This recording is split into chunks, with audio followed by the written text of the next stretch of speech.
Oh, you got it. We're live. Okay, welcome to another Thursday night of the Guitar Gear Locker. This is live show 29 tonight. And my name is Alex Brooks. This is my co host, Roger Sutherland. And we got a great special guest tonight, my friend Spencer Hazard of Full of Hell. And yeah, thanks for coming on tonight, Spencer. I appreciate it. And Yeah, thanks for having me. yeah, absolutely. Anytime. So, tonight we have a bit of a topic show on underrated guitar players. But what I'd like to get into first is, you just had a new single drop and you got a new record coming out, and you have a tour coming up too around the corner. So Yeah. I don't know. Could you fill us in a little bit about this new record coming out? So this new record, people were talking about it. Like we did a like an in studio thing maybe like 6 months ago, and it came out, I would say 2 months ago. But in that video, I was like, yeah, full of hell, we don't have any stuff recorded or any stuff like that. But like it just happened that so little bit of a backstory is I'm in another like punkish band called Reaper's Gong. And the bass player for that band, Phil, he started out filling in for guitar for me, doing like the international stuff because I don't do the international stuff anymore. Mhm. And he played bass in that band, but him and the singer were like a couple, so they broke up. And he was like, I don't want to do that band anymore. And I was like, well, I'm not breaking the band up because, you know, like I like playing in the band. It's a different style. It's like a different challenge for me.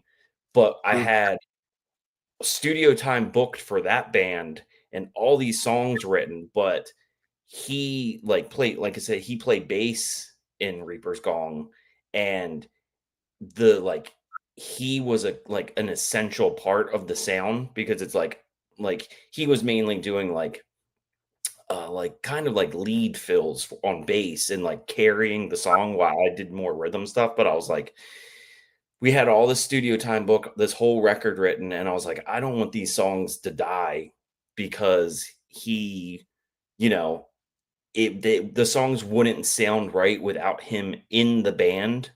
Like, Mhm. but I don't want Mhm. the songs to like go to waste. So I like presented them to the guys in Full Hell and was like, hey, I know they're a little bit different sounding, but I think we can like morph them to fit our style because Right. yeah, essentially we have always been like, say we're like a hardcore band with like grindcore influences and stuff, but we've always also still have been inspired by like punk and stuff. Like, it's like you can't say you're a hardcore kid unless you started out in punk, because if not, you're Right. just a poser. Right. So like, we just took those punk influences and kind of just melded them to like fit our style a little more, but then added, more metal elements. Because I always look at too, like, you look at bands like Voivod and stuff, which I'm wearing the shirt, and we can get to them about being underrated guitar players. Like, you know, It's gonna be interesting. like they like took that as well as like taking that punk influence and like bending it to be metal and progressive and stuff like that. So it's like Right. I was taking influence from bands like that and bands like Killing Joke, which how many bands like metal bands are like we were inspired by Killing Joke, even though they're like a post-punk band. Right. Yeah. So Yeah. so yeah, it's a little different sounding from Full of Hell, but like I was super proud of those songs. So I was like, I can't let them die on the vine. I have to like try to get them fitted somewhere. So yeah, we just took some studio time, took the best songs from like the record I had written, and it's just going to be like an EP of more like experimental stuff, but still like song based, but maybe not what you expect from Full of Hell. Right. So, That's Good. as Alex said, we have a tour coming up in like 2 weeks, 2.5 weeks with this band called Harm's Way. It's like right. we're playing a couple of the big like outdoor, like the first day of tour is at like where they do the Daytona 500 at. Oh, So nice. yeah, so it's like that. And I think we're doing halfway through is like Milwaukee Metal Fest as well. Cool. So yeah, it should Nice. be cool. Yeah. Full of Hell, Harm's Way, this band Cruelty from Japan, Jarhead Fertilizer, which is a couple members of Full of Hell's other like grindcore band, and this band called Click, which is like a punk hardcore band from LA. Wow, nice. Sounds like a great package. And Yeah. I have to say that, that was the first thing when I heard the new single, was, I was like, wow, this is very punk, and but if you go back and listen to some of your early material, there's definitely, I think, more of the punk hardcore kind of shines through on some of that early stuff. And I think you guys are a band where there's no real rules either. You guys have so many aspects, of different styles and different influences, and make it your own. What, like, sorry, I did cut you off. It's like also too, it's like while I was like suggesting these songs to Full of Hell, they were on tour with like Napalm Death. And that was like my mindset about being like, look at Napalm Death. They do like covers of like post-punk bands, like, like they're very influenced by post-punk. They started out being a post-punk, like crusty band, and then got more death metal, more grindcore.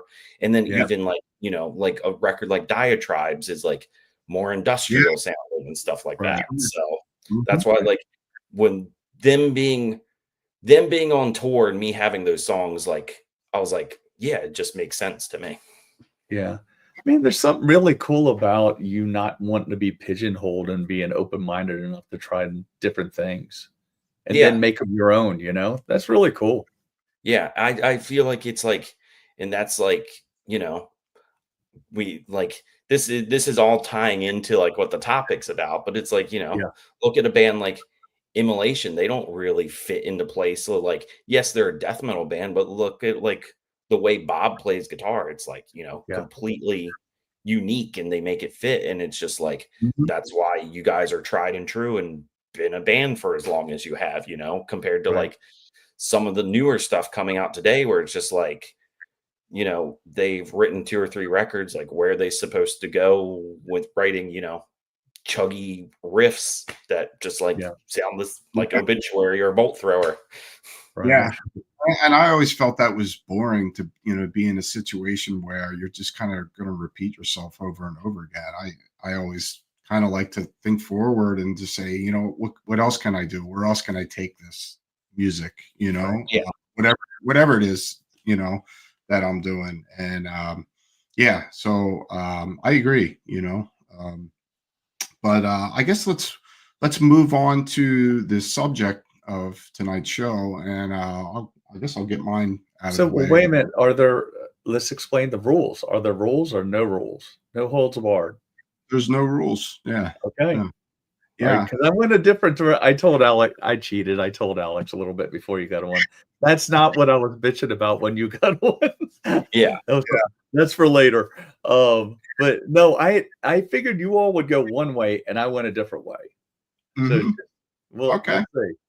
Mine's going to be interesting, or everybody's going to be like, where the hell is he coming from? What are you talking about? Basically, how I came up with the idea for the show was a legendary drummer passed away recently, and I just thought about the last album he played on from this band was probably I just jumped the gun there.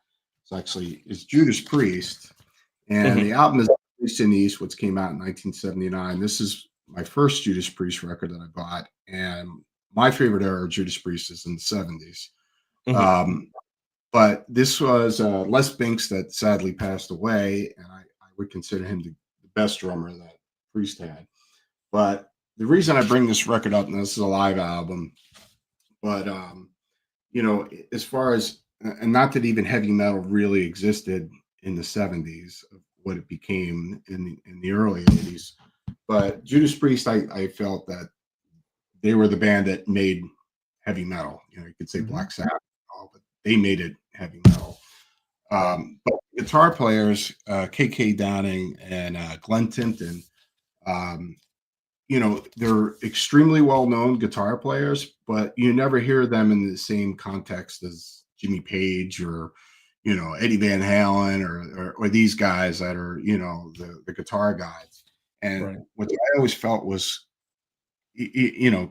criminal because, Glenn and KK's playing was just so over the top. I mean, first of all, they kind of brought in a new guitar style where this kind of precision in guitar. So you just never heard that kind of attack to guitar playing. The solos, the harmonies, the whole 9 yards. It was just so over the top and unique. Because if you were a kid in the '70s and you heard Judas Priest, I mean, that was just kind of like you never heard anything that heavy or anything that kind of percussive sounding in guitar playing. So I just think they should be mentioned in the same place as Richie Blackmore or Jeff Right. Beck or whatever, because I mean, nobody played guitar like both of those guys in the 1970s, and obviously what they went on to do in the '80s, which I love some of the early '80s stuff too, but it just never matched this era of the band. Which, if you want to explore the '70s stuff, this is from the Hell Bent for Leather tour, and this is all the early '70s stuff. Hey, Alex, out of curiosity, why do you think they didn't get the notoriety that other people have gotten that you mentioned? I don't know, it still baffles me. It really does. Maybe because they weren't so flashy, as like Right. I don't know. I really don't know. But it still baffles me. And my next pick is his name is Tim Renwick, and he was the guitar player of Al Stewart. Now, Al Stewart is a folk singer Yeah. from Scotland. Yeah. And when I was a kid getting into music, my father got me into a lot of like psychedelic music of the '60s and early '70s, and a lot of folk music and rock and stuff like that. But Tim Renwick was the guitar player, played on most of Al Stewart's big records of the '70s, and Yeah. the producer of a lot of those records was Alan Parsons. If anybody's familiar with Alan yeah. Parsons, Alan Parsons project, but Right. Alan Parsons also engineered Dark Side of the Moon. But Tim Renwick's guitar playing, and Tim also played for David Bowie. He done stuff with Pink Floyd, and he had such a lot of atmosphere in his guitar playing. His solos were just amazing. It always stood out to me as a kid. And when I was a kid, I would study the vinyls and look who's playing on what and all that kind of stuff. I was really interested in all that, and obviously, crazy. This is actually what's his name, Storm Thorgerson, who did all the Pink Floyd records too. His artwork or whatever. But this record came out in 1972, I think, or '71. Spencer's sitting here going like, man, I didn't know I was hanging out with two old guys tonight. I think I remember them when they were playing them on the radio. And yeah. But I just always felt that his guitar playing was criminally underrated. And he's mainly was a studio guy for the most part, but just amazing solos, and like I said, a lot of the atmosphere and stuff that you would hear like on an early Pink Floyd record, the stuff that Gilmour would do. My next pick, I actually couldn't find one of my records of the band, but and this band became super popular at the end, and if you heard them, then it's like they were completely different band of what they started out as. So the guitar player's name is Nick McCabe from the band The Verve. And if you listen to the early Verve stuff, which how I got into the band, it's night and day. Like if you're familiar with bands like My Bloody Valentine and stuff like that, where there's this total atmosphere, psychedelic layers in his playing. So the Verve was like, you wouldn't even know it's the same band in some ways if you get to their symphony. So if you listen to their early stuff, and I was super inspired by his playing, he's by no means a shredder, a very avant-garde kind of psychedelic guitar player. And he was kind of like the main songwriter of the music of the band. The singer wound up taking over, and like I said, they became more like kind of poppy in a sense or whatever. But yeah, I mean, he's another guy. I just think he was just so innovative. He was definitely my favorite guitar player of the '90s, because I didn't even listen to any metal at all or anything too heavy in the '90s at all. I was just so over it. There was so much more exciting music I thought that was coming out of England. And but yeah, so he's definitely I would consider criminally underrated. Yeah. Like I said, I'm really into layers, and that's something that Spencer, I know that he does a lot with his playing. There's a lot of atmosphere and layers, and a lot of dissonance and stuff in the music. And the guy that produced the early Verve records was John Leckie, and pretty sure John Leckie did like Pink Floyd metal and stuff like that. I think he did maybe like early first Stone Roses record. But yeah, so John Leckie had said that Nick McCabe was like the best guitar player that he ever worked with, but he can never repeat himself. So he would do something so amazing, and if he didn't get that take, he could never duplicate. But yeah, so Nick McCabe, and then my last choice is this guy right here that somebody just brought up in the beginning of the show, Voivod, and of course we're talking about Piggy, and actually everything you just said there, Spencer, about Piggy and about Voivod. I mean, Voivod, they started off as more of this kind of black punk, I don't know what kind of thrash. I wouldn't even know how. I mean, you could still never really categorize what Voivod does. And then by the time they got to this record, Killing Technology, I mean, they just kind of, they kind of became what I guess what they're more known for in a sense. But there's definitely a lot more progressive influences still with punk rock, like you mentioned, Killing Joke and things like that. But Piggy was just such a unique guitar player. Nobody played the way he did, and I think that's another reason that a lot of the guy, especially in that era of the '80s when it was all about super fast shredding and all these guitar players, and here comes this guy that's embracing all these kind of new wave post-punk influences with '70s prog rock and Motorhead and Venom mixed in there. And it's just like I said, the atmosphere, the crazy dissonant chords, and just the way he even played off with the bass player who was Blackie. There was just something I don't know, just so unique. But like I said, for most people, it was hard to digest. And if you're a fan of Voivod, you're either super into them or you don't get it whatsoever. I can speak for my wife because most bands we like, and she does not get Voivod. But yeah, Piggy, one of the greatest metal guitar players, songwriters. I can't say enough about Piggy and the influence he's had on me as a guitar player. So yeah, those are my picks. So yeah, good picks. Yeah, good visual aids. So the way I did it, I didn't like specifically pick people. Like I was just been sitting all day thinking, just being like, what are some bands that it's like the same thing you said about like Judas Priest. It's like the band is bigger than the individuals kind of thing. Mm-hmm. It's like, yeah, you could even say that about like Alex Lifeson or something. Like a normal person can be like, yeah, I know who Neil Peart is. I know who Geddy Lee is. And then the guitar player, I feel like he doesn't get the the respect of someone like for being as big of a like 70s prog band as people know who David Gilmour is, but no one is like, I know who Alex Lifeson is. Yeah, true. Yeah. Mm-hmm. Yeah, Rush is a huge band, but no one talks about the guitar playing. They talk about the band as a whole.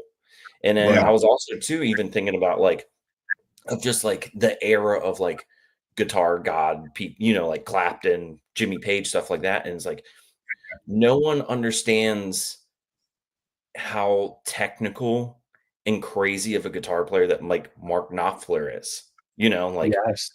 Yeah. no one, like, you know, who else can no one realizes that he's finger picking all those songs. Right. He's just absolutely shredding, and it's just him essentially playing it like a nylon string guitar, you know, Yeah. and it's like Yeah. Yeah. that's you know, I It know I'm looks like easy until you try it, and yeah, you mentioned it, like, finger picking as fast as he is, wow. yeah, Yeah. and that's another thing. It's like, you know, people know the songs, but they don't know who he is. Like if you went up to a Yeah. person on the street and was like, they'd be like, "Oh, I thought Dire Straits was a guy," you Right. know, Right. So like I just been looking and like even thinking of it like going back to like something like Priest or something, like no one, you know, no one knows the guys like from Iron Maiden, you know, like That's Right. true. Dave and Adrian. I mean, come on. Yeah, I agree. Yeah. Or yeah, Thin Lizzy. You know. yeah, Yeah. You know. Yeah. yeah. And I mean Yeah. like you listen like and even like going back to like something like, you know, between like Thin Lizzy and like a Voivod or something, it's like without bands like that, you wouldn't get like a Kurt Hammett, you know, obviously. Right. Yeah. And it's like, you know, like you said, like Voivod was coming out at the same time as all like the big four bands, but they were like so different and so progressive that it was just like, you know, I don't like even growing up, you would see like, yeah, like someone like Lemmy wearing a Voivod shirt, but it's like you never Right. saw any of the like US thrash bands representing Voivod. It's like they were so fucked up in such a weird band that it became like a punk band, but they were like such technical players, but it was so out there that like metal guys, I felt like, you know, looking back at those pictures, like just didn't get it. So they fell into like the punk thing because it was so experimental. Right. Yeah. Yeah. Yep.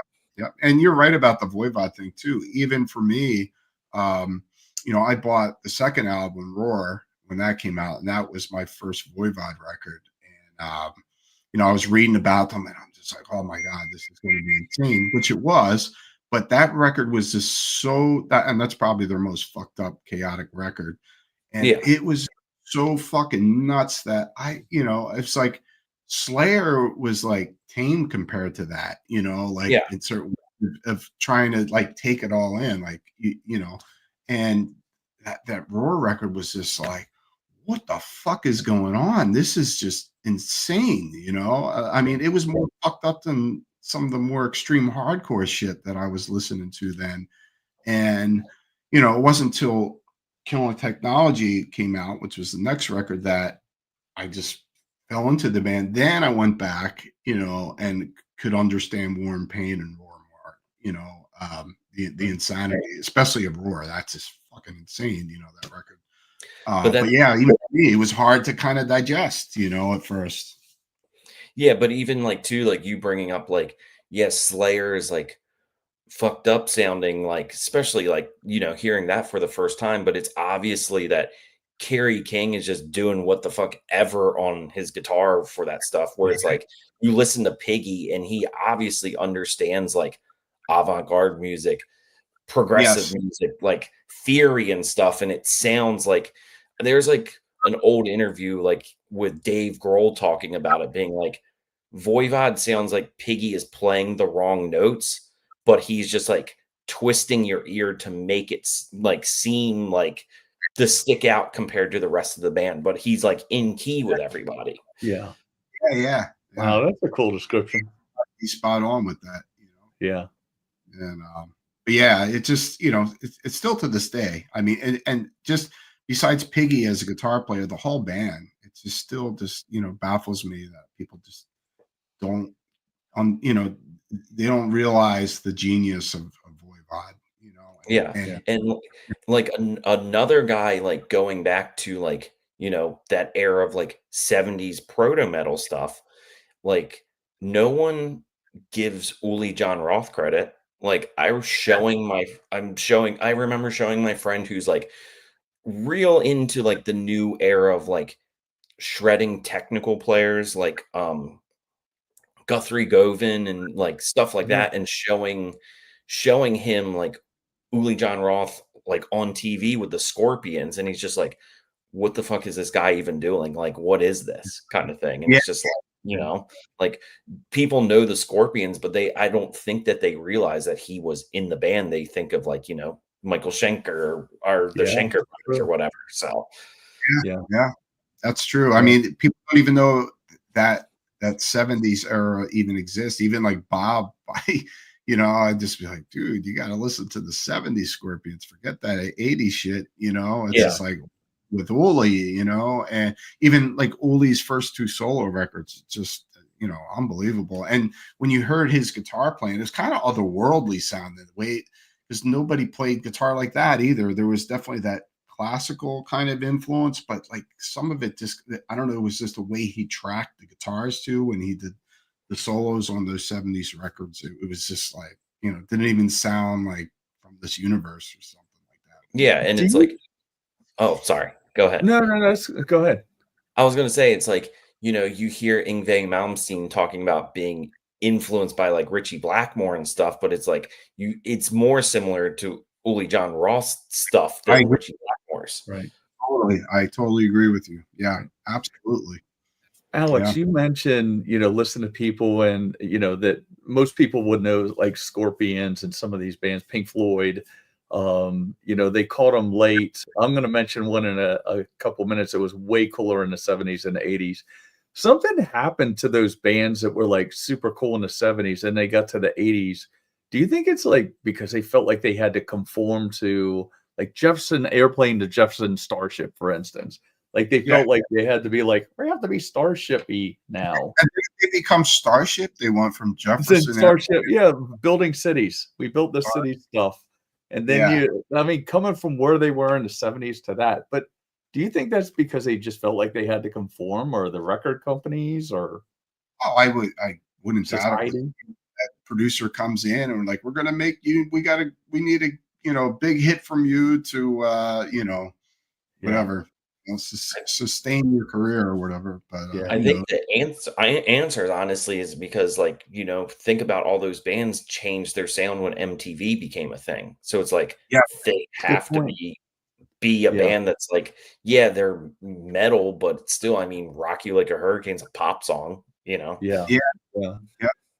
yeah. That's And true. I think there was an interview not long ago where Grace Slick was talking about, the conversion and, hating we built the city and liking the old stuff so much more. She despised the new stuff. If I'm not Yeah, mistaken. I'm pretty sure that happened.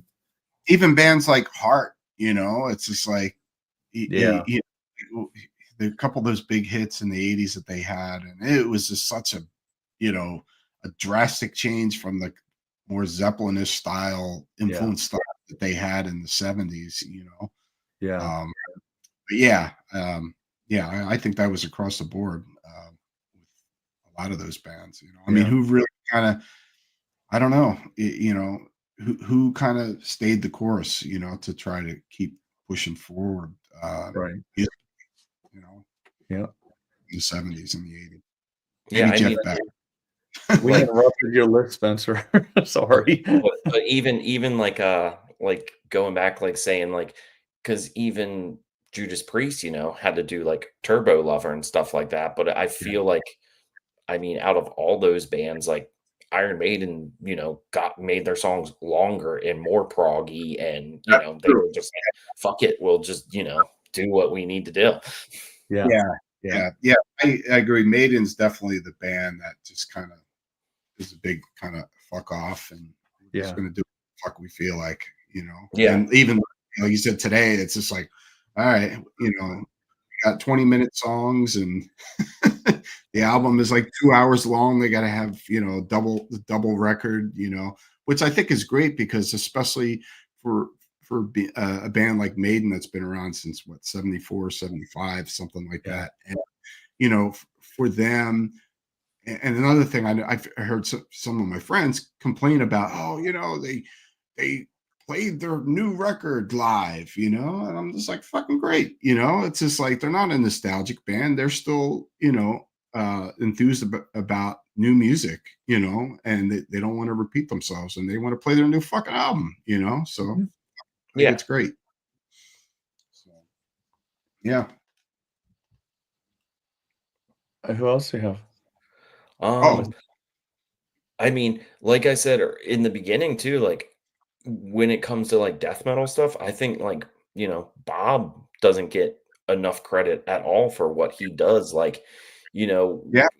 pe like for like the more experimental death metal stuff, like people mainly talk about like Trey from Morbid Angel or something like that. But I think like Bob was doing like way crazier stuff that like I think now like a lot of bands from like the 2000s playing not necessarily like death metal but death metal inspired stuff like with like the crazy noisy dissonant chords and stuff owe a lot to Bob, and it's like I don't think he gets credit for introducing that kind of stuff. I mean, Mhm. he's Yeah. been introducing that stuff on like like second and third album and stuff like in the early 90s, so it's And just like I think again, it's basically, you know, if you look at a guitar player in the death metal genre like Chuck Schuldiner or Trey, it's easier to digest what they're doing compared to what Bob has done and what he still does, you know. yeah, Uh, you know, so it's kind of like the Voivod thing. You know, I kind of like to see us as, you know, immolation as like the Voivod of death metal in the sense where, you know, it's either you're really into what we do or you just don't get it, you know. yeah, Uh, Right.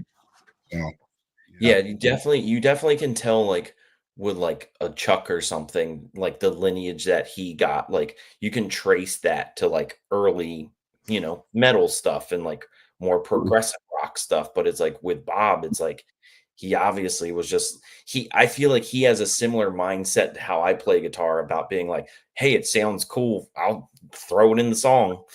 yeah, Yeah. yeah, yep, yeah. It's like if it feels right, then why fuck with it, you know? Yeah, Yeah. exactly. You know, Yeah. totally. Yeah, yeah. So Roger, what do you got for us? All right. So you know what I like about this? We all three, like Spencer, I like your approach. That was cool because it's kind of like we all three went a different direction with this. Because Hmm. Alex gave us the assignment and we did with it what we want. So I'm all over the place because I figured you two being performers and out there and in bands and all that, you all would go to one direction. I was going to go complete opposite. But I have Alex Lifeson on my list. Yeah. Um, man, I love Rush, and you know what I like about him, and you mentioned a lot of it, but he in every interview, and you can see it in his playing, like he played, it looked like a bar chord, but he'd always have open strings in it because he had to add more texture to the song. Because Okay. he would say like, "Hey, it was just me up there playing guitar, so I had to sound bigger, I had to sound more, and I like that." And I don't think he I mean, everybody likes him, but I don't think he gets the credit that a lot of other guitar players do. Yeah. But then I swear, my list is like following a drunk down the road. It's all over the place. Um, so I'm kind of proggy, so I love old Yes. Now again, not the '80s stuff, man. They kind of lost me in the '80s, but Me Steve too. Howe from Yes, I just don't think he gets enough credit. Um, Yeah. you know, you I've always known that even before I came back to guitar years ago. But I can play a couple of their songs, but I pulled up a couple of my more favorite songs and tried to play them, and I was like, oh, holy crap, man, he's very, very technically sound on the guitar. Oh And yeah. it's not like thrashy, chuggy, or any of that. It's just very technically sound music. Hmm. Um, so, and I don't know that I always knew this until I saw it somewhere, and I'll tell everybody where I saw it. Roy Clark. So now Spencer's gonna go, wow, I am with the old guys tonight. Oh, so Roy Clark, and I remember, Alex, we talked about our parents watching Hee Haw and all that back in the day, and we saw him on shows through the years. But I saw a clip of him. Go back and watch this. It's on The Odd Couple, and it's out on YouTube in YouTube land. This dude plays a song on The Odd Couple, and I think that was recorded live back then, right? So it's not like he's like doing several takes. He's up there going, he is playing that guitar so fast you can't see his hand.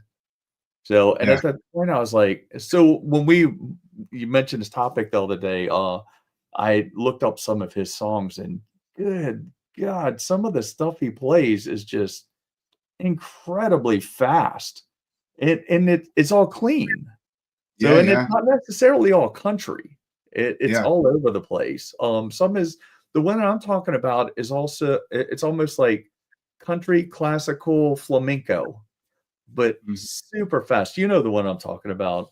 Yeah, I think we were talking about Matt from Ringworm. I'm pretty sure we had him on the show. Yeah, we mentioned that with him. Yeah, it's a crazy clip, man. I didn't realize I never truly appreciated how good of a guitar player was until I saw that clip.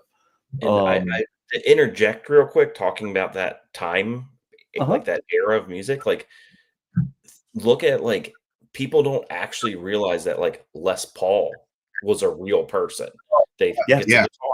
And you go back and look at the stuff that he was doing in like the 40s and 50s, and it's like, how do you even like think of stuff like that? Because it's obviously you're not tape echo and stuff like that. I think Les may have came up with that. I'm pretty sure. Maybe he did that. He came up with like multi-tracking and but also too just like him just shredding on the guitar before that was even like a thing. Right. Yeah. Right. And clean. The other one that comes to mind, he wasn't on my list. Chet Atkins.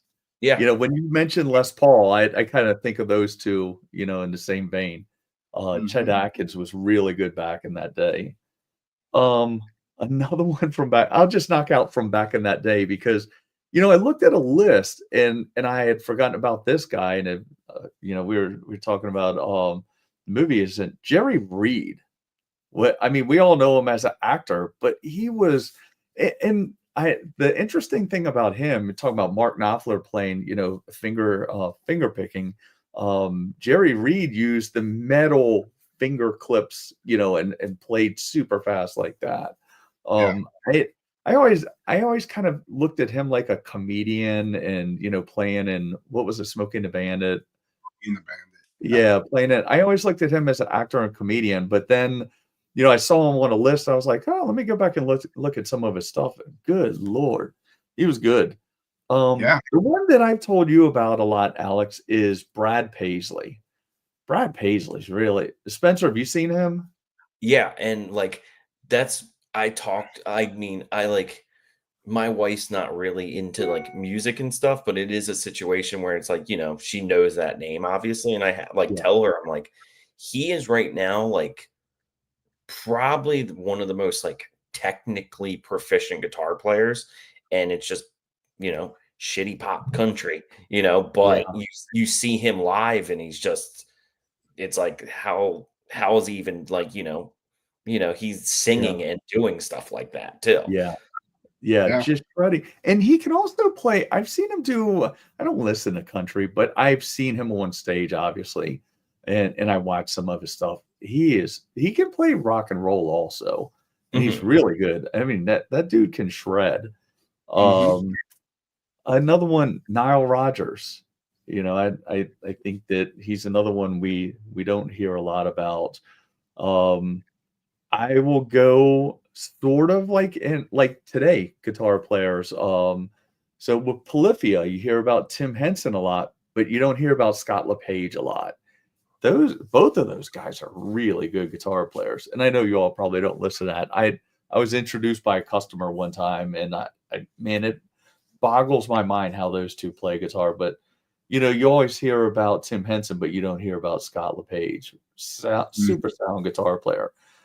My last one is, and most people, I think most guitar players would know this guy as a podcaster, Tim Pierce. I don't think anybody, Spencer, do you know who that is? It like if it's a podcast, but like what's its podcast called? Oh, well, he mostly teaches lessons on Okay. you would have to look him up. It's a lot of lessons. He's a session guy. He played on Bon Jovi's first song. Okay. So, and then he toured with Rick Springfield. But if you pull up all of the songs that he's played on, you literally scroll screens and screens and screens. He is Jackson too, I think, right? Michael Jackson, Rihanna, like anybody that is. I think he played at the Grammys for a while. He was one of the guys, the guitar players that played in the pit at the Grammys. Just a really like he covers it all. Like he can improvise. Pretty sure he reads music, classical. He can pretty much do it all. But super set. You have to look him up. He's, it's funny if he found out what he were talking about. He was like, look at these guys talking about it. Like that guy's really good. And he has a super big podcast too. Yeah.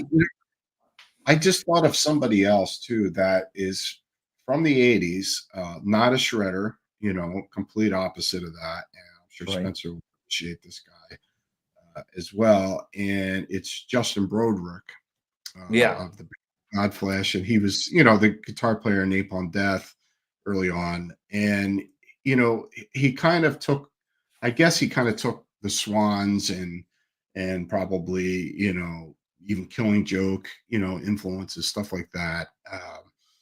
But there was the dissonance in the atmosphere in his playing. And I was definitely like sucked into that from the first Godflesh record. And then Street Cleaner came out, and then just the stuff he's done throughout his career. I mean, what was the other band he did? Spencer. Yeah, and there was another one too. I thought was that's it. Hetsu. Yeah. And there was one. I was actually thinking about him today as well, and like people don't understand that it's like he was like, he was in Napalm Death when he was like 13 years old. So it's like he was inventing a guitar style at like 13 or 14, and then he releases the first Godflesh record when he's like 17. So it's like he might not be the most like technically proficient, like you said, but it's like he's essentially inventing genres of music as like a teenager, like, and even with like Hetsu, he's like was maybe like in his 30s, like close to 40s when that band came out, but still it's like he was doing heavy shoegaze before that was like a genre of music, and now that's like a genre of music. Like a band like Death Heaven or something probably wouldn't exist with like Hetsu coming out, because that first record came out in like the early to mid 2000s. So I was thinking about him, and it's like you said, he might not be the technique. Like I appreciate someone who is more willing to go out on a limb and like create something new, rather than someone like, yes, there's people like Joe Satriani and Steve Vai that are like good players, but it's like I couldn't sit down and listen to one of their records, because it's just like, yes, they're good, but is there any like soul to it? Yeah. I totally agree. There's also one additional person on my list that Alex, should I? You'll mention him earlier. There's another guy I can't listen to. Who is that? Yngwie Malmsteen. Oh, Yngwie Malmsteen. Oh, God. Yeah. I don't know why, man. That's just not my cup of tea. I don't know why. I know that's blasphemy. You can appreciate that stuff. Like you can, appreciate it. You going like talking about like polyphia or whatever, or periphery or whatever. Did you say polyphia? Polyphia. Yeah. It's not my cup of tea, but I appreciate it. Yes, and they're technically good guitar players, but it's like, to me, it's like, I would rather look at someone as a good songwriter is a better musician to me than someone who can absolutely shred over me, which like most people can. I don't know what I'm doing on guitar. I Mhm. just make it He up always as says I that. go along. And Yeah. but I appreciate someone that can put a song together that I want to listen to rather than just watching them be like, cool, they know every note, they know every scale. Like Yeah. it's impressive. I'll never be able to do it, but I don't want to listen to it all the time. Right, Yeah. right. Oh, yeah, on my list, I would take Nile Rodgers over most of those guys on the list. Yeah. Yeah. Or especially Alex Lifeson, absolutely over top everybody on the list. Yeah. But And I but I mean, can appreciate that stuff. Just yeah. And you can even go too, it's like with the Nile Rodgers stuff, it's like how many funk players just get overlooked? Like, no, like, like right. even like, Funkadelic or something, people know Bootsy, but Yeah, they don't know the guitar player's name. yeah, Yeah. yeah. Yep. Yeah. If you even hear some of the guitar playing on those early James Brown records and stuff like that, I mean, you think it's so simple, but it's all, Oh, yeah, all wrist, it's just like, yeah. feel, of playing those single chords and stuff like that, Yeah, Oh, it's yeah. like it's like you always hear too with like drummers or something, and it's like a drummer that knows how to like play reggae, like actually know how to play reggae is like Mhm. is a better, more technical drummer than someone that can play metal. Well, yeah, I mean, Really? look at Bad Brains, I mean, you Yeah, look at a player like Dr. No, and you just kind of, and those guys could play their fucking asses off, but it was just kind of like, you know, I'm pretty sure that they were jazz guys at yeah, first, and they heard the Sex Pistols or something like that, and Right. they just dove into the punk rock. But then how they just kind of will play the most pissed, aggressive shit you ever heard, and then next song is like some reggae track or whatever, yeah.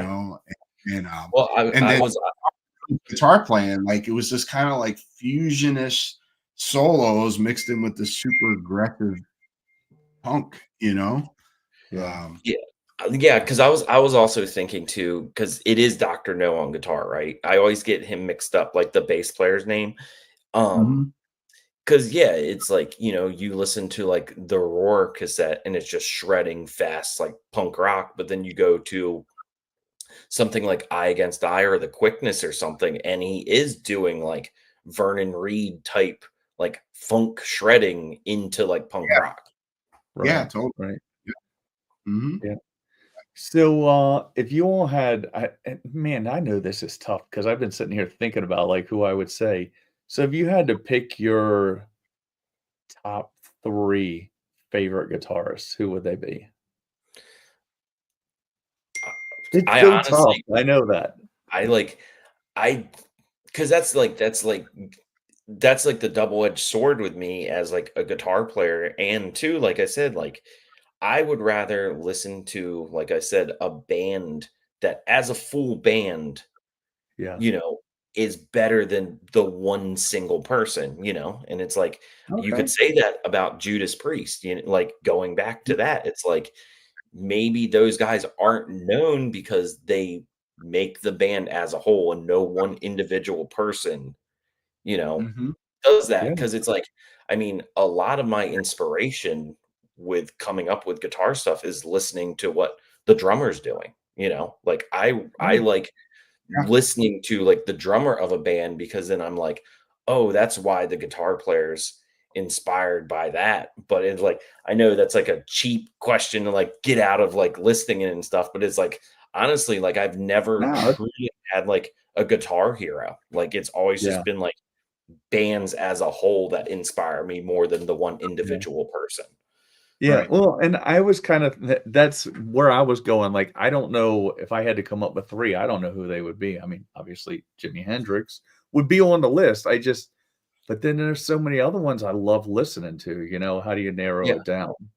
Yeah. Yeah, You I mean, know, and yeah, that's a tough thing. I mean, obviously, most people know my number one guy's Eddie Van Halen, but Eddie, I guess you would call him a shredder or whatnot, but he was super creative and he was a great songwriter, amazing rhythm player and solo player. And I don't yeah, even think he kind of looked at himself like that. He was just a yeah, guy that was trying to come up with something unique, trying to, you know, convey the music that he was hearing in his head that he probably wasn't hearing, you know.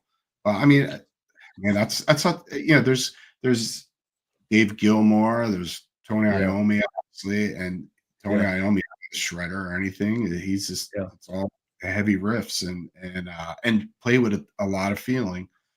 Right. And then somebody that's very primitive player that some people would probably like, well, that guy's not very good, but it was Tom Warrior of Celtic Frost. I mean, those Right. super heavy riffs with his solos were just because he couldn't play solos, so he just made this kind of, you know, a kind of horrifying, agonizing sounds, you know, just basically banging on the fretboard or whatever, and Yeah. it just sounded like somebody dying or whatnot, you know. Right. But yeah, there's this feel, and you know, to me, it's, you know, like you guys were talking about songs and stuff. There's nothing more important than feeling. That's the most important thing. You know, or if you can't convey that, you know, that feeling and that energy, you know, and you can't write a song, you know, you can have the most flashy guitar solo all you want, but that means nothing. It's all about the riffs. It's all about the songwriting. It's all about, you know, the emotion in the music. You know, it's like I always would use a compare, like you brought up Steve Howe, and I would talk about over the years Jimmy Page. Like Jimmy Page is not really, he was a very sloppy guitar player, but it was the feeling in the playing, it was the Yeah. songs. So if you compare him to somebody like Steve Howe that was super technically proficient, you know, to me, it's more important, you know, somebody like Jimmy Page over Steve Howe. As much as I love Steve Howe as well, you know, Right. like I think I told you before, Roger, I would like anytime his name would come up amongst other musicians who would be talking about geeking out about music. Yeah. Steve Howe, fucking guy pisses me off, you know, meaning Yeah. like he's so fucking good. But you know, even for me as a guitar player, I never set out to be a shredder or anything like that.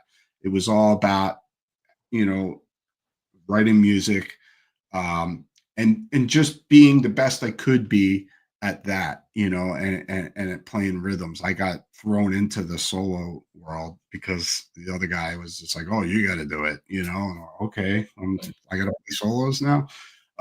But you know, it's about feel, you know, Yeah.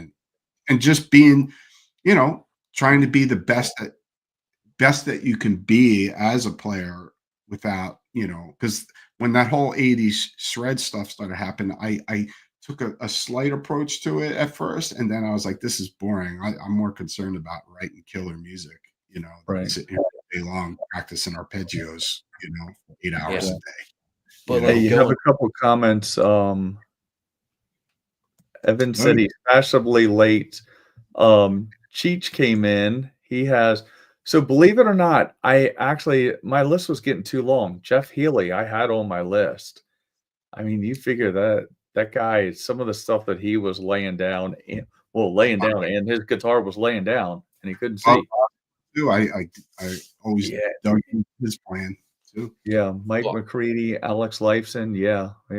I was thinking of Buzz Osborne, King Buzzo as well, because it's like the Melvin stuff is like it's punk, but it's like odd time, super technical, and too Right, like obviously, you know, what he did turned in like yet again going back to like Justin Broderick, it's like from what he did, you know, he was able to do stuff that bands started like sludge and drone bands, started grunge, stuff like that, you know. yeah. Yeah, yeah, and I Um, think, you know, he did what the hell he wanted. He, you know, he still does. You know, Buzz. You know, with the Melvins. I mean, Yeah. that's another band that really doesn't. They just, you know, you never know what the record's going to sound like. You Yeah, know, surprise the newest one that came out last week, like I've not been really a fan of their stuff in a long time, but the new record that came out last week, I listened to it. I was like, this is actually like really, really good. hmm And yeah, I think that actually. the Spencer question, Evan wants to know if you ever recovered your stolen guitar. no, we never got the only thing we got back was half a bag of t-shirts and what else did we get back? I think we got half a bag of t-shirts in the shell of the van. That was it. We didn't even get the shell back. They just, was like, hey, we found the shell in a junkyard. But no, never got any of the equipment back. Like I had like custom made aluminum guitar, which like if it was going to pop up at this point, someone would be like, oh shit, that's your guitar. But no, gone. And then Dave had a ride cymbal that was gifted to him from Igor Cavalera that was used on like a couple of like the early Sepultura records. Oh, geez. Yeah. So nope. We got like, I think out of everything, like maybe like 20 to like 40 t-shirts back out of a whole tour worth of t-shirts. And that's it. Yeah. Mike Smith. Yeah. Mike's a great guitar player. Yeah, we've had him on before. Yeah. And on a lighter note, though, Spencer, I have a question. Those aluminum guitars. So we may have talked about it, just maybe me and you on our own on tour. But how do you describe the tone out of one of those guitars? Because it's such a unique thing. I was like, so even with like my playing is like, a lot of overdrive and like, really blown out sounding, they're the most like clean, precise sounding instruments for some reason. So it's like even with like my distortion cranked to 10, you can still actually hear what I'm playing and like the resonance in the note compared to like a wood guitar, which like, some wood guitars, they just, when you're trying to play metal on them, they sound like crap. But this one, for some reason, it's like now, ever since COVID happened, I can't tour with those guitars anymore because from not touring or playing on stage with them for like 2 years, it like, I guess the muscle atrophied in my neck or something from not being on stage with it.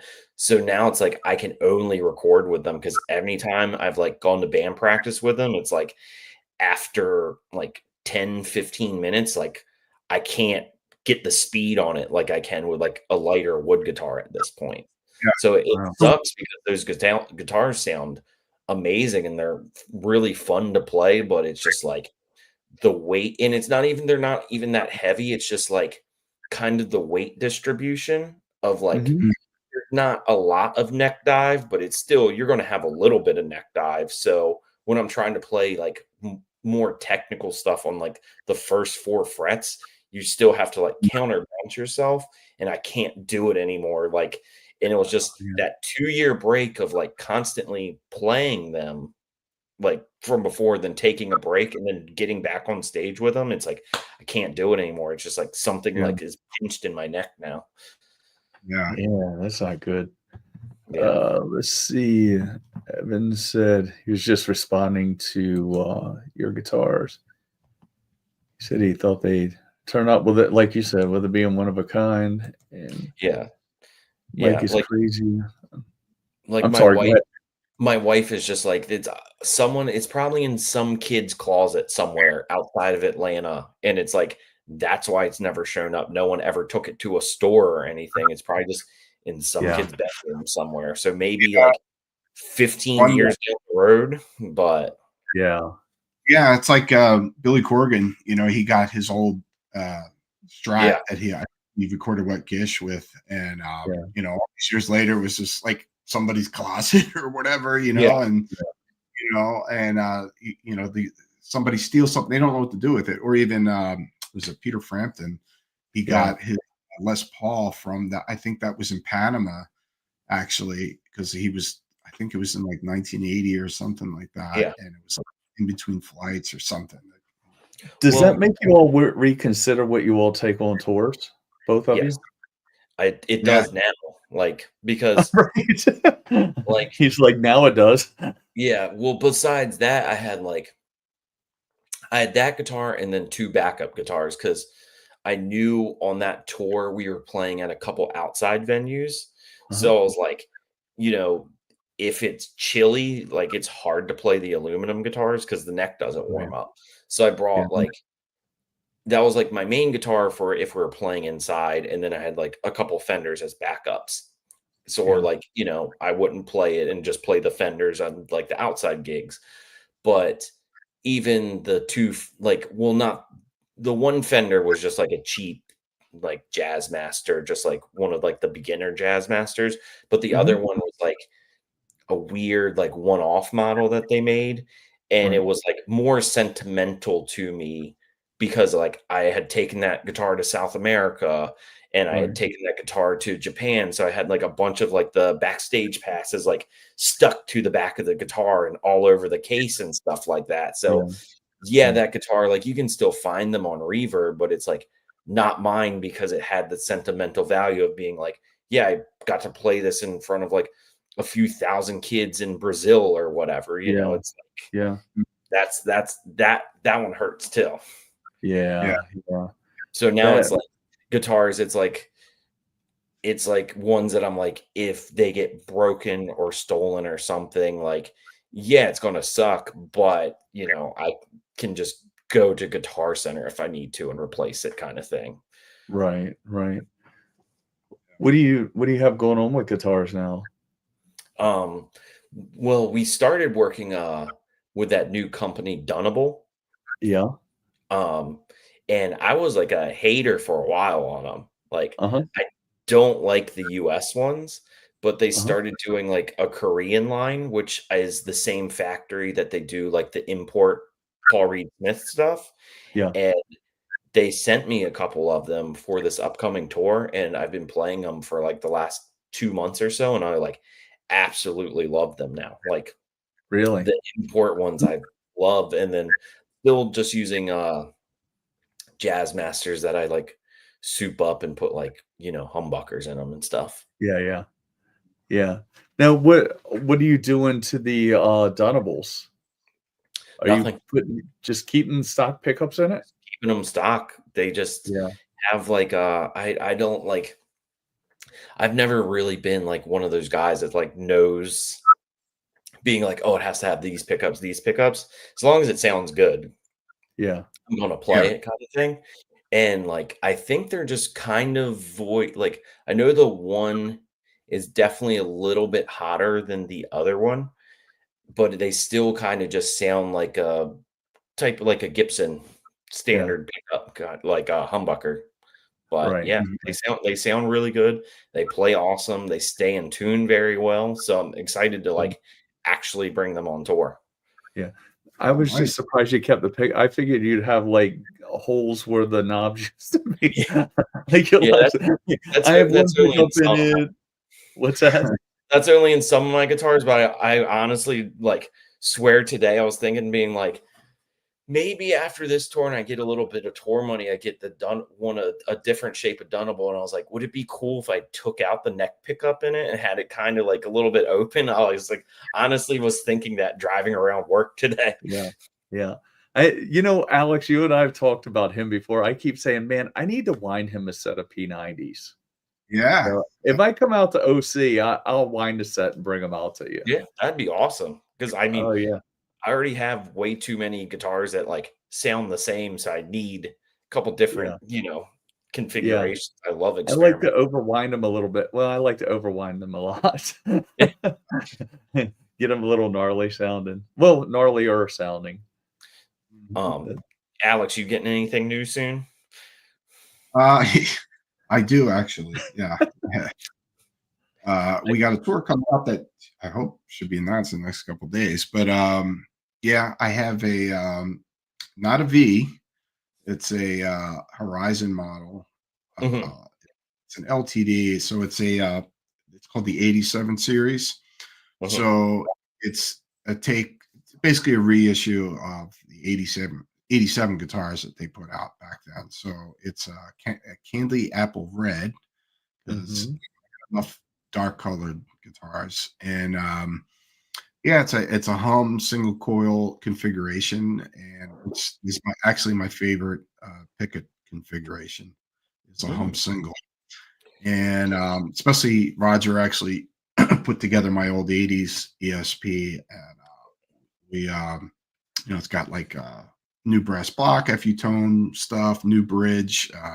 I got a Fishman humbucker and a Fishman single coil, and I always loved the single coil, the sound of a single coil, and I love the mix of the hum and single coil together. So it's a very diverse. I think you can get a lot of different sounds out of that, and across the board, but a lot of different types of music. So I wanted something else too for the studio, and something I have a little bit more diversity than just two humbuckers or one humbucker.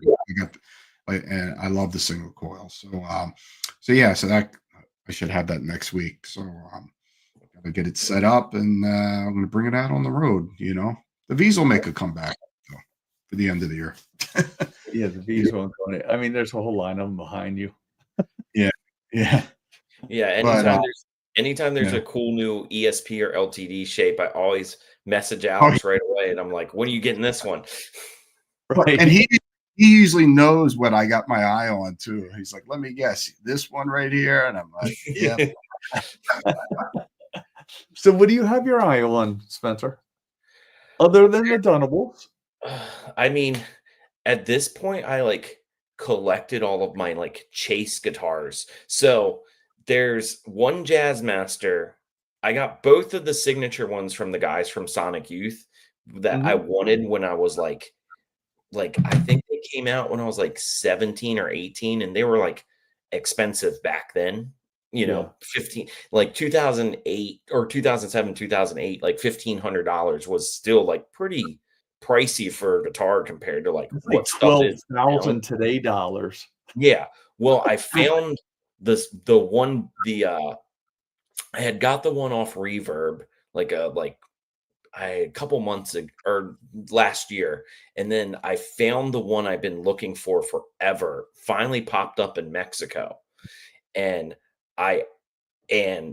it was just, the story's unbelievable because I bought it from him for a very cheap price. It's real. I got everything, verified.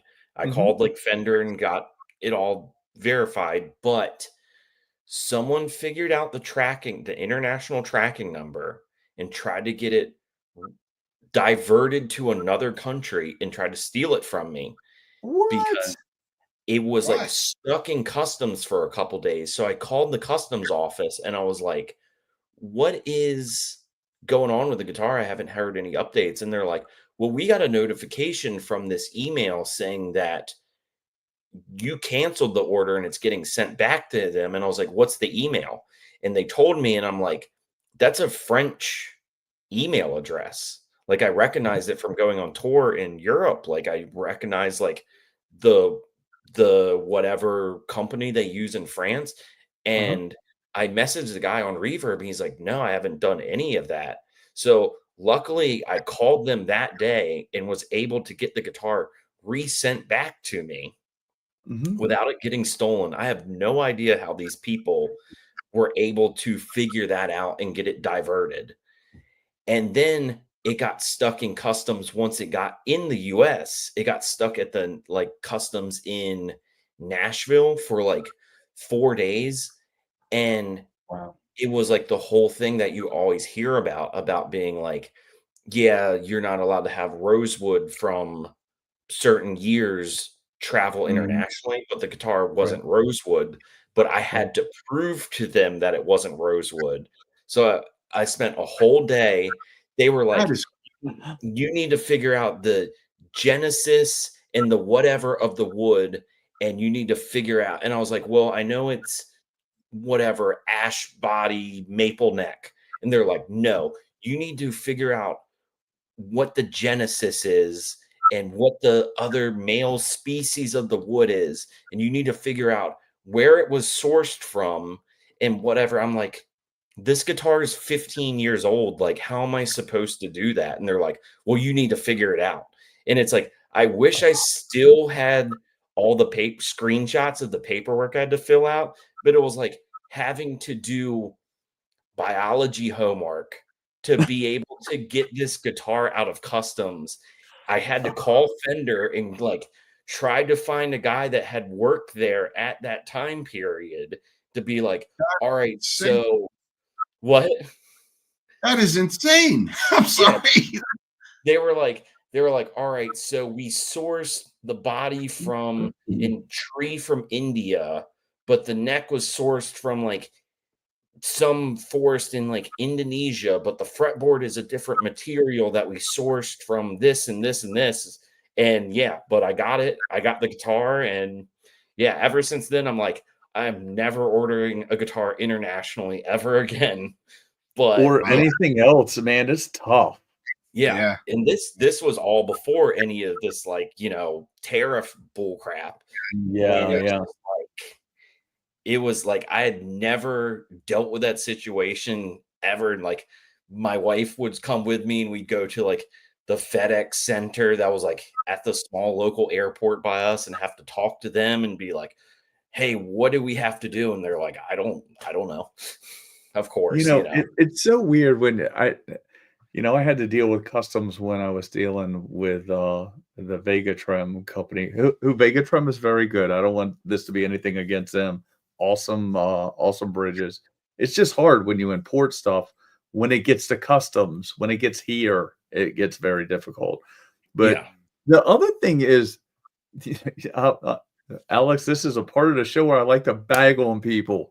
United States Postal Service sucks, man. I bought my cousin had 4 1984 Van Halen posters from 1984, and saw her put them out on the internet. I buy them, so she puts them in like a tube, and they made it. She lives in Western Maryland, and sent them from there to here, which no fuss, no muss. They got to Richmond, and the only way I can describe it, and it's because the U.S. Postal Service person described it like this to me, is it would never hit the scanner exactly right when it went through on the conveyor belt for a month to where it would divert it. So it would hit, and it had 2 stickers on it. So it had the wrong sticker. So it would hit one sticker and it would try to send it out. Then it would hit another, it would be scanned somewhere else in the distribution center in Richmond, and it would bring it back in. For a month, it went around on conveyor belts down there. It was insane. And calling them and dealing with them, mind numbing. I love it when you order something from, like, say I order something from Pennsylvania, and then you get 2-day shipping, and then you look and it's in Texas. Yeah. So we're right off of 95. So I order a lot of stuff from like all my pots and electronics come from Arizona, and they will pass me on 95 to come back to me. Yeah, it's like they drove right by here, and I get it. I mean, they're dealing with big stuff. There's more people. I think I saw a question for you. Something fishy. Oh, here you go. Did the Melvins inspire you? Yes, they're like one of my favorite bands ever. Everybody comments on my one sweatshirt that I cut up my old stage T-shirt that like disintegrated because I wore it on every tour, and now I just have it on my sewn on the front of my sweatshirt, and it's just gigantic. You can barely see that it's like it says the Melvins on it. It's just, but I'm like, whatever. I love this shirt. It's one of my lucky stage shirts, so I'm never getting rid of it. Nice. Be up there. Ever toured with the Melvins? No, we've played a couple shows opening for them. Like we played with them at Death Fest, and then we played with them one time in the Netherlands, but that's it. Yeah, that would be a great tour, actually. You guys, yeah. Melvins. Another one, Alex. So I Full of Hell touring with Agoraphobia, reunion tour. I have to mess with him every week about Agoraphobia. It's just me messing with Alex. That's all it is. I think Immolation, definitely. I would. Yeah, there you go. Well, I think we're on the same have the same booking agent now. That's true. Oh, do we do? There you go. Okay. Yep. Okay. Hint. Yep. There Somebody you go. Message tonight. Well, Spencer, that was a little inside joke. So I try to do it every week. Well, and sometimes offline. is I'll say something about agoraphobia. You can see he gets so uncomfortable, he'll switch app keys every time. I can get him every time. Let's see. We had Evan has it's a nightmare. He's talking about the guitars, thinking about ordering a Greco LPC from Japan, but that makes me, hey man, things are. Might be I better. don't think it's always like that, but it seems like a lot. Because my friend, like, before I bought that guitar from Mexico, he had ordered a Japanese Jazzmaster, and it was like it came in, I think, a week because, Yeah. like, you know, the Japanese mail system's proficient too, you know, and they just send it right out compared to like you said, our stuff, you send it in the US, it sits in the post office for 2 weeks on a 2-day shipping. Hey, no shit. So I did get a live human being at the post office, and they were explaining this to me, and I said, well, next time it goes through one of the scanners, can somebody just go there and like kind of push it? And so it scans, and they're like, you know, they said, yeah, that just makes too much sense. They even knew it was ridiculous. But you know, Alex, that solar that I got, the guy that I got that from, he ordered that, and that came in from outside of the country. He had no problem. I think it was like a week. It's not always. I see. It's always with me because I have bad luck. Yeah, I see so many like killer guitars on Reverb from Japan, you know, and you know but that's, you know, like stuff like this here, especially the story you just told, Spencer, is just completely insane.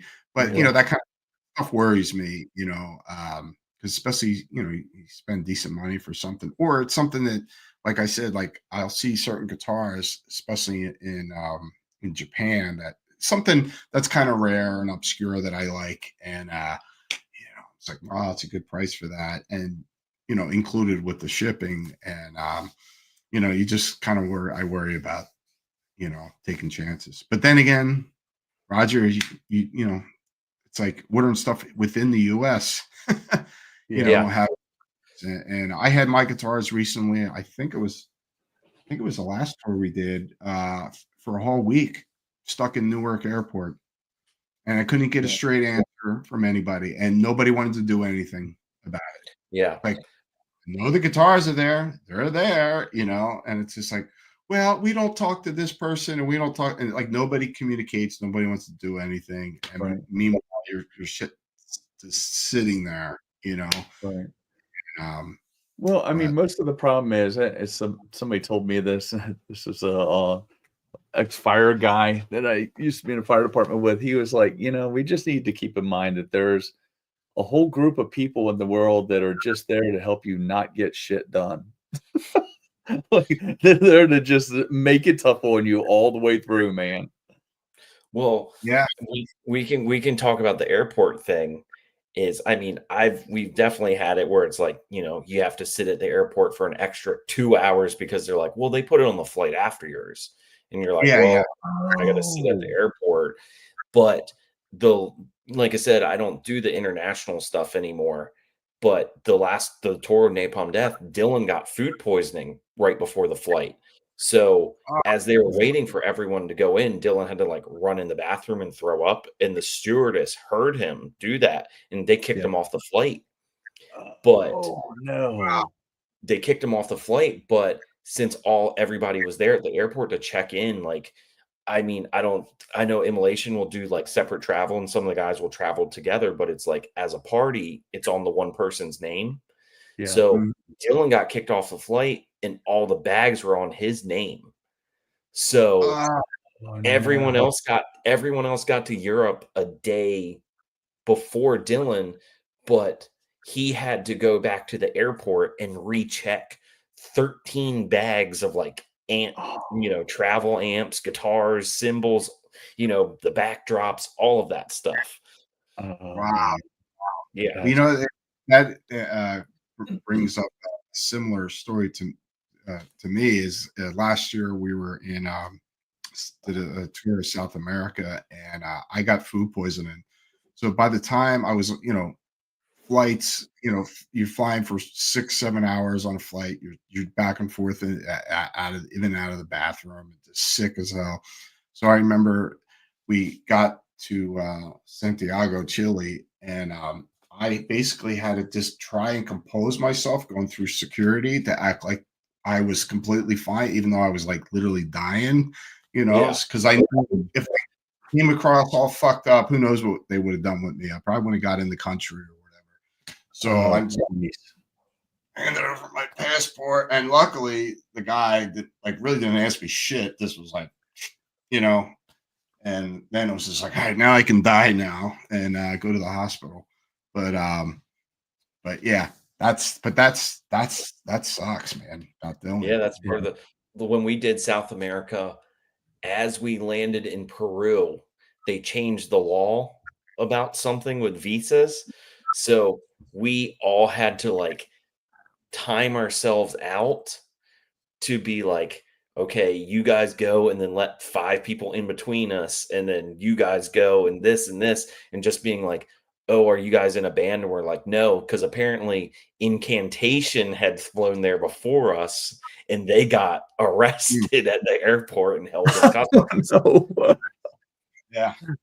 Well, see, kids living the dream, So that was like one of the ones where I'm like, and it wasn't a thing of getting into the country. It was leaving the country. You had to prove you weren't in a band. Oh, man. But it was like, wow.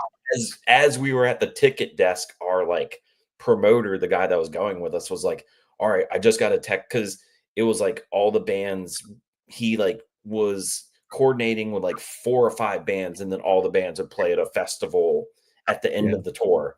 And so he was with us while his partners were with the other bands, kind of thing. Right. And then we land at the airport checking our bags, and he's like, all right, I just got a text message from the other guy. They just held Uada and Incantation in customs. So they just changed the law as we were in the air. You guys got to lie going through the security check. Oh my God, that shit is terrifying to me. Yeah. So why did you stop going to Europe? Because of these things? Because of these things. And then the last time I went to Europe was right when they reopened it for COVID protocol. And we got to the airport, and the airport went on strike. And no lie, we were in line, and there was probably about 10,000 people in front of us. And it took us 4 hours to get through the security check. And it was a big festival in Europe called Roadburn, which has about 100 bands on it. Right. A bunch of our friends missed their flights and were stuck in Europe for 3 or 4 days, stuck at the airport. And I was at the point where I was to get back into America, you had to test in a certain time frame. So we got all of our tests, got in line as soon as we could, and we were able to make it. But all the other bands we knew from America were just stuck there for days. And that's after that, I was like, all right, I'm done. Yeah, you're done. I'd be tapped out too. Chief said, arrested at the airport, true rock stars. The guy that fills in for you, Spencer, can he do the same for me when those guys fly internationally? Because I'll be just glad to stay right here in the States on the bus. And he probably he HR from the Bad Brains lives in our area now, and he and the singer of my band Reaper's Gong, they would fill in on bass and guitar for HR. He would just call them up and be like, hey, I need you guys for a show in New York this weekend, learn a bunch of these reggae songs. And they'd be like, okay. Oh, wow. So yeah. That's funny. Right here, I couldn't do it, man. That is so beyond my comprehension. I'm not a traveler. I hate traveling. I trust too much. And I'm not a good flyer. I mean, I always say that so I do fly on occasion, but I hate flying. I'd be better if I could fly the plane. The only problem is I don't know how to fly a plane. Yeah. So there's just something about having that guy up there or lady flying a plane. I have to be in control of it, I think. But I don't know how to fly it, so it's all screwed up. I'm fine with flying. Like flying doesn't bother me. It's all the checking in and going through security. Because there's like, I Yeah. heard there was one European tour where the plane landed for our flight, and we had like, I always made sure that we scheduled it so we have like a couple hour layover in between Yeah. if we had to do like a jumping flight. And the plane that was supposed to pick us up tire popped on the runway.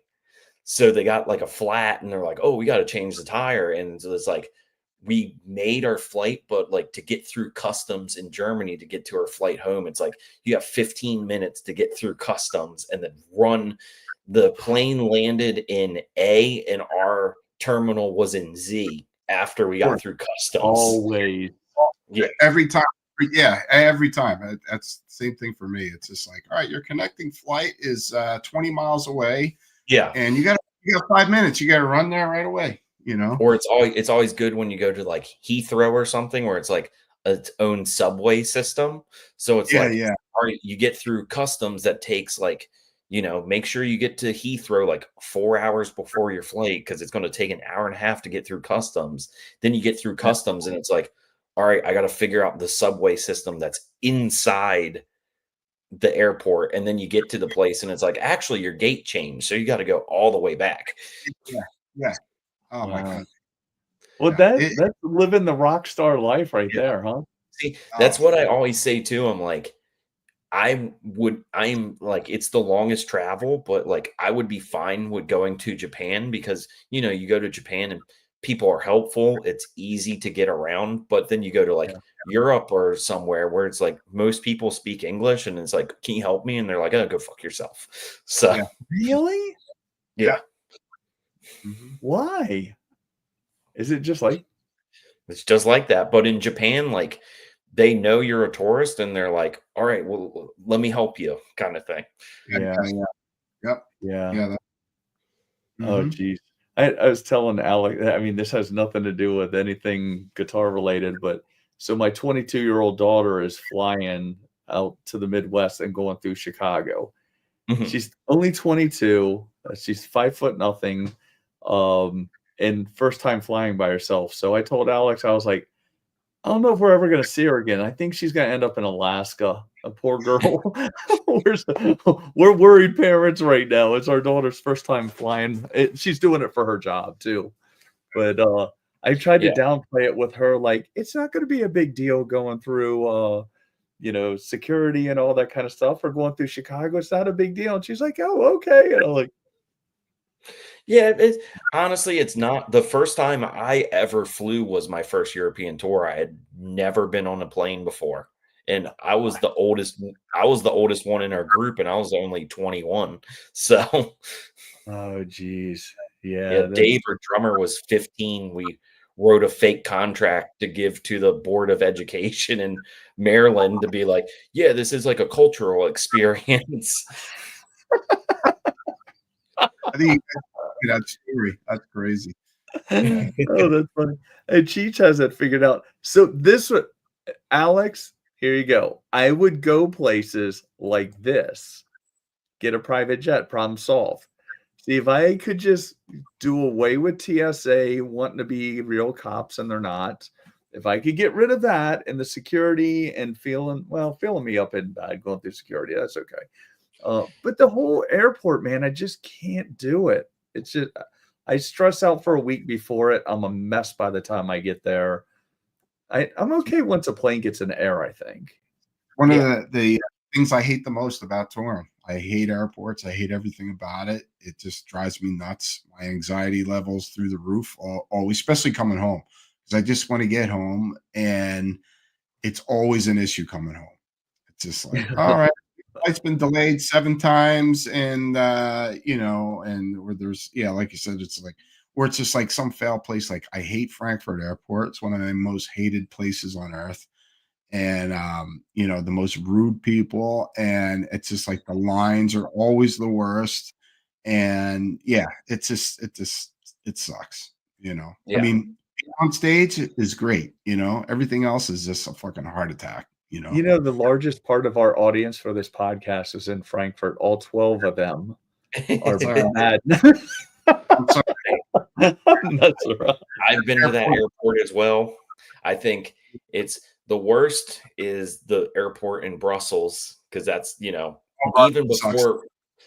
before the strike that happened there, it was always just an absolute nightmare. And oh jeez. Yeah, that's funny. Everybody tuned in to watch who's our underrated guitarist talking about airports. now they private jets. We hate airports, Most underrated airports on the planet. That's so Alex, should I not to get on a Snark thing, but should I give a Snark update? Because I bagged on them months ago how much I hate the new Snarks. So I like to say things about companies when they do nice things. So this is kind of nice. So I use a strobe tuner when I'm doing a setup on a guitar on the bench behind me, but I like to get them dialed into Snarks or clip-ons because so many people use them. It's just like their everyday throwdown tuner. So I used to bitch and complain because the original Snark from years and years ago, which I had until recently, they were like too sensitive. So I'd always say, man, these things are so sensitive, but they were accurate for a clip-on tuner. So I inadvertently stuck one in a customer's case and it disappeared from here. Oh, like within 2 days this happened. I had 2 of them, I think, or 3. And the other one, the clip finally broke on it. And so I ordered a couple. This is back in November, and they're exactly opposite. Like they're just, it's like you overcorrect, then you're too sharp, and then you're too flat. So finally, one may or may not have been launched from right there to that wall out there last week. The good thing is, like, they're very resilient. I mean, other than breaking into 3 pieces, they went right back together. My wife did kind of look at me like, what the hell just happened? But I was just done. So doesn't get your guitar in tune, but it is indestructible. You can, right. But it just shouldn't be that aggravating. And I talked about this on another show. So I was so pissed off that I sat down and wrote him an email. I was like, listen, like, people are using these out there, and I'm trying to, like, kind of get them dialed in, like, completely accurately with the strobe tuner, but where they're still, in the area. But these things are, like, doing wild swings. And they said, hey, I tell you what, and this is the good part. They said, hey, we're going to send you another one. I have like 3 around here, maybe 4. So they said, we're going to send you another one. So I emailed back, and I'm like, hey, maybe it's me. Maybe I'm doing something wrong. Maybe there's a couple little buttons on there. Maybe I'm hitting the wrong little button. I don't know. It seems pretty simple. So maybe, I mean, sometimes it doesn't even register on the headstock. So I said, trying to be real nice, I said, hey, so maybe I'm doing something wrong. I mean, can you all help me out? Like, let me know, clue me in. And the response was, here's your tracking number. But there's going to be a Snark, so we'll test it out and see how that one goes. I don't know if the only difference between this one and the old ones. What's that? Basically, like, shut up. Here's. Maybe kind of. I'm taking a high road on it and saying, okay, well, I mean, Snark's a good company, so I mean, hopefully, I don't know if it has something to do with these are rechargeable. And I forget what one has a weird name to it. It's Super Snark, whatever, Extreme, whoever, who knows. So, but they're both rechargeable. I don't know if that doesn't have something to do with it. So I don't know. I just wanted to say something to Snark since they were nice enough to send one out here. But yeah, it did have it went airborne like an airplane to stay on the airplane subject. It's just aggravating as shit. Yeah, I'm not a fan of those tuners. Yeah, I have a clip-on strobe tuner. It's pretty good. I used one backstage just to, like, tune real quick, and as soon as I opened it and pinched it on my guitar, the pinchers snapped off. So I was like, Oops. Yeah. Well, the Yeah. old ones, they finally corrected the problem that you had with that. The original ones, you had to take a rubber band because the back of it would snap off. It was very thin plastic, so where it kind of fit into that little socket. So you'd have to take a rubber band and like tighten it up around there. So the one that I broke was the one I had rubber bands around, but they now have a rubber-ish band around it. Yeah, I mean they're good. Like it's like I told Alex, like I have to kind of be in the ballpark of a Snark because so many people use them, and you can tell them you're tuning with. And this is just the way I do it. I'm sure other people do it different ways, but if you tell people, hey, your intonation, everything's dead on the money with the strobe tuner on my bench. They're still going to look at the Snark and want to see it somewhat where it needs to be on that, Yeah. because As they're long out. as, as long as you don't keep it on the guitar on stage, then you're fine. There's a lot of people online right now talking about that, bagging on people that keep them on stage. That's a big Ocean City does like yeah, we got the like I said earlier, kids coming up and new like metal extreme punk bands and stuff, but Yeah. Ocean City for the most part is cover and jam bands, but all the cover and jam bands keep the Snarks on at all Yeah. times. Really? Is that a thing? Yeah. Yep. Oh, wow. Well, are they tuning between every song too? I mean, I have a couple friends that are guilty of it, and I see their posts being like playing at the bar this week, and I see their guitar and it's got the Snark on it. I'm like, Yeah. I can't see I can't come support you. Yeah. I see a couple local bands I mean there's some that most just do what they do and they're really good at it, but there's a couple between every song you see them ding ding ding ding ding. It's like, why are they tuning like and some of them on their tech, so I'm like, what did I do to their guitar to make it go out of tune this much? Yeah. It's like that's why you have a regular tuner over there anyway, Yeah. Oh yeah. It's just like had this stupid thing on there that doesn't even, it's not even so accurate anyway. Those things. Yeah. But Like I said, that's why I use the ballpark. It's ballpark-ish. It's close. You can get if you're getting ready to go on stage, you can get where you need to go, but somebody should be doing something a little more technical, I think. That's my dumb story for the week. I just, sometimes I bag on companies. I like to say good things about them too. I'll have more bad things to say coming up.